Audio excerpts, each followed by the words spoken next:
I think for me, the biggest thing as far as a position group that I'll be watching, and I know a lot of people are going to want to talk about wide receivers, and they'll certainly get their due with as heated as that competition is going to be.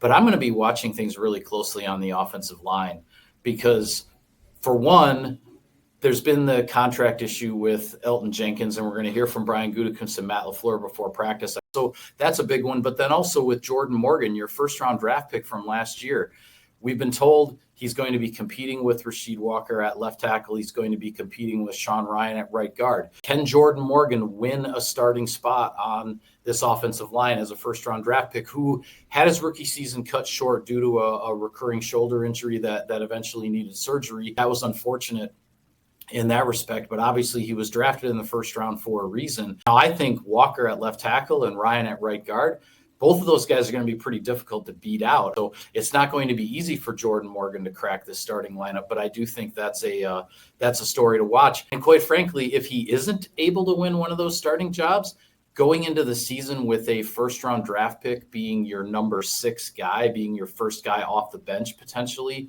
on the offensive line when you need somebody, that's not exactly a bad spot to be in either. I've seen people say like, oh, what a disappointment or stuff like that. If the other 5 guys are just better and he still is a really good lineman, but you have him as your number 6, well, we know, Mike, you're going to need that 6th offensive lineman probably sooner rather than later. Like injuries are going to happen along the offensive line. You got 5 guys that have got unbelievable versatility along that line. And he's going to have a huge value to Green Bay one way or the other.